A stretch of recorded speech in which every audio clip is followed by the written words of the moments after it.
Let's my good news. नमस्कार, let's my good news. और good news में मैं हूं आपके साथ महेश सिंह। गुड न्यूज़ में हम बात करेंगे हाईवे पर स्पीड के बारे में। हाईवे हमेशा स्पीड के मापदंड पर तोले जाते हैं, लेकिन असली तरक्की का पैमाना यह है कि कौन सुरक्षित रूप से पार कर सकता है। टाइगर रिजर्व जैसे संवेदनशील इलाकों में बने इंफ्रास्ट्रक्चर ने न सिर्फ ड्राइवरों की जान बचाई है, बल्कि वन्यजीवों और जंगलों को भी सुरक्षित रखा है। मध्य प्रदेश के वीरांगना दुर्गावती टाइगर रिजर्व से गुजरने वाले NH 45 पर बने 2 किलोमीटर लंबे घाटी वाले हिस्से में भारत का पहला टेबल टॉप रेड मार्किंग वाला सड़क खंड विकसित किया गया है। यह 5 मिलीमीटर ऊंचे लाल ब्लॉक से बना है, जो चालकों को वन्यजीव संवेदनशील क्षेत्र में प्रवेश होने का अलर्ट देता है। तेज रफ्तार पर गाड़ियां धीमी पड़ जाती हैं, जिसके बाघ, हिरण जैसे जानवरों और वाहनों के बीच टक्कर का खतरा कम हो जाता है।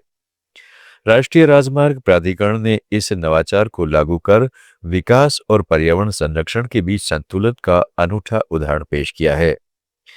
यह स्मार्ट डिजाइन न केवल सड़क सुरक्षा बढ़ाता है, बल्कि जंगलों की पारिस्थितिकी को भी बरकरार रखता है। भारत में ऐसे कई टाइगर रिजर्व हैं जहां हाईवे बनते समय प्रकृति को ध्यान में रखा गया। जैसे पेंच टाइगर रिजर्व में NH 44 का ऊंचा खंड, जो एशिया का पहला प्रकाश और ध्वनि रोधी गलियारा है। यहाँ वन्य जीवों के लिए सुरक्षित पैसेज बनाए गए हैं, ताकि बाघ और अन्य प्राणी बिना रुकावट आवागमन कर सकें। असम के लुमडिंग में NH 54 पर हाथियों के लिए विशेष पुल बनाए गए हैं। ये उदाहरण बताते हैं कि आधुनिक भारत अब सिर्फ कंक्रीट जंगल नहीं बन रहा, बल्कि हरित विकास पर जोर दे रहा है। पर्यावरणविदों का कहना है कि हर साल सैकड़ों वन्यजीव सड़क हादसों में मरते हैं, लेकिन ऐसे इनिशिएटिव से यह संख्या घटी है। वीरांगना दुर्गावती रिजर्व में यह रेड रोड चालकों को सतर्क करता है और जानवरों को रास्ता देता है। मध्य प्रदेश सरकार ने इसे क्षेत्रफल के हिसाब से लागू कर 2000 हेक्टेयर जंगल को अप्रत्यक्ष रूप से बचाया है।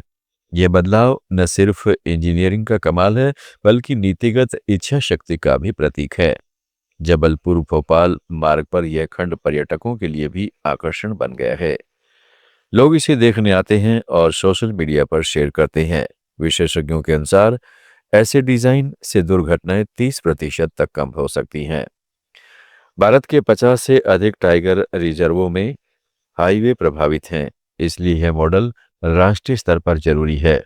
यह बदलाव न सिर्फ इंजीनियरिंग का कमाल है, बल्कि नीतिगत इच्छा शक्ति का भी प्रतीक है। जबलपुर भोपाल मार्ग पर यह खंड पर्यटकों के लिए भी आकर्षण बन गया है। लोग इसे देखने आते हैं और सोशल मीडिया पर शेयर करते हैं।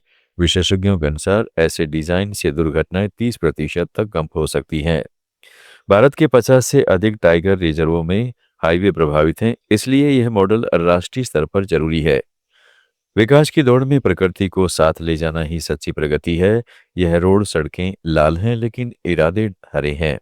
NHAI के प्रयास सराहनीय है, जो सतत विकास के लक्ष्य को साकार कर रहे हैं।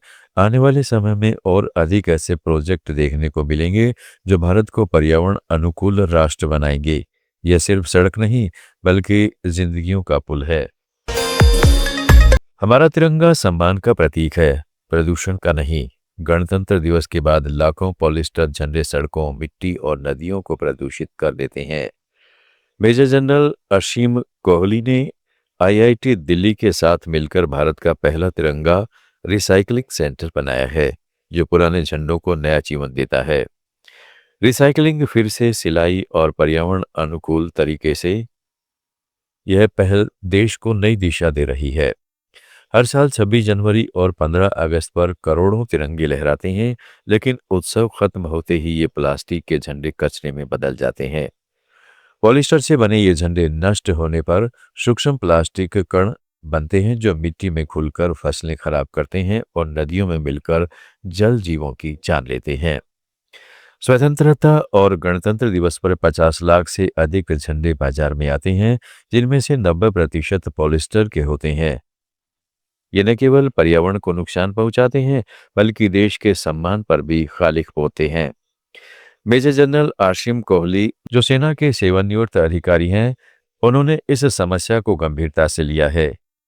आईआईटी दिल्ली के सहयोग से उन्होंने दिल्ली में भारत का पहला तिरंगा रिसाइकलिंग सेंटर स्थापित किया है।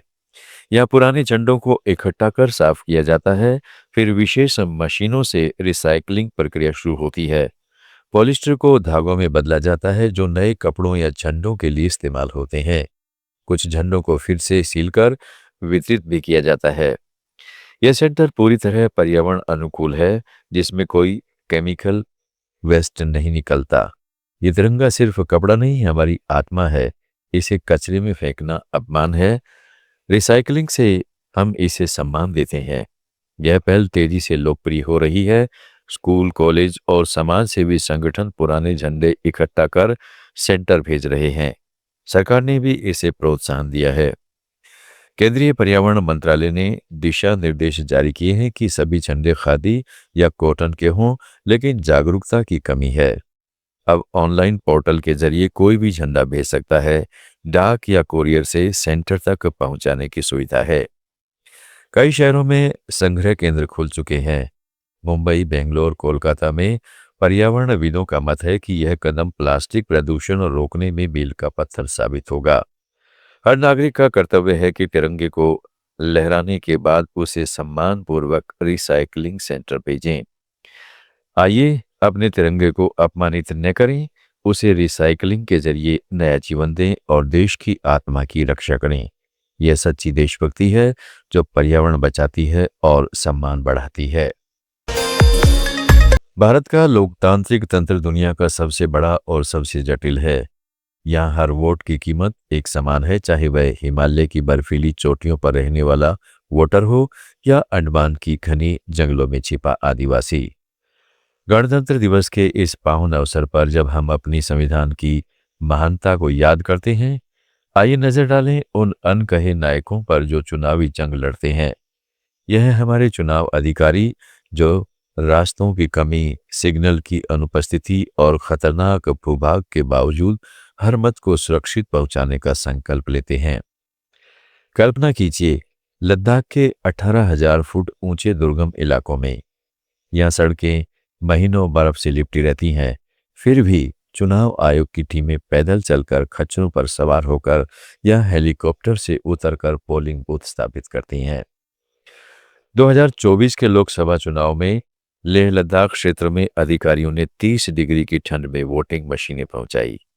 एक अधिकारी ने बताया, हमने 72 घंटे की पैदल यात्रा की, सिर्फ इसलिए कि एक वोट का मत खो न जाए। इसी तरह अरुणाचल प्रदेश के तवांग जिले में सीमा पर तैनात सैनिकों के लिए विशेष हेली सर्विस चलाई गई। ये टीमें न सिर्फ वोट लेने जाती हैं, बल्कि मतपेटियों को सुरक्षित वापस भी लाती हैं, बिना किसी चूक के। अब बात जंगलों की। छत्तीसगढ़ के नक्सल प्रभावित बस्तर क्षेत्र में जहां सड़कें दुर्लभ हैं और खतरा हर कदम पर मंडराता है, यहाँ चुनाव टीमें नावों, ट्रैक्टरों या पैदल ही निकल पड़ती हैं। 2018 के विधानसभा चुनाव में सुकमा जिले के एक गांव में 40 किलोमीटर जंगल पार कर अधिकारियों ने पहुंच बनाई। नक्सली धमकियों के बावजूद 80% से ज्यादा वोट पड़े। मणिपुर के उत्तरी जंगलों में तो पोलिंग पार्टियां हाथियों पर सवार होकर जाती हैं। ये नायक न सिर्फ लोकतंत्र की रक्षा करते हैं, बल्कि आदिवासियों को उनके अधिकार का एहसास भी दिलाते हैं। फिर आते हैं पानी के बीच तैरते गांव। केरल के बैकवाटर्स और असम के ब्रह्मपुत्र नदी के तटों पर बसे ये गांव सड़कों से कटे हुए हैं। यहाँ मतदान केंद्र नाव पर ही स्थापित होते हैं। 2019 के लोकसभा चुनाव में लक्षद्वीप के द्वीपों पर नौसेना के जहाजों ने वोटिंग मशीनें पहुंचाई। एक मतदान कर्मी ने कहा, समुद्र की लहरें हमें रोक नहीं सकती। हर वोट राष्ट्र का भविष्य है।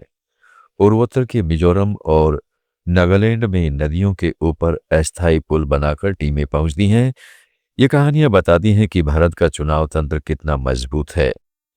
90 करोड़ वोटरों वाले इस देश में चुनाव आयोग हर चुनौती को पार कर सकता है। गणतंत्र दिवस पर जब हम तिरंगा लहराते हैं, इन नायकों को सलाम करें।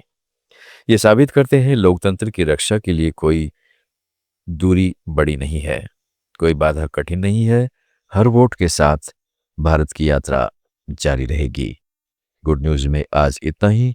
जुड़े रहिएगा लेट्स माइक के साथ।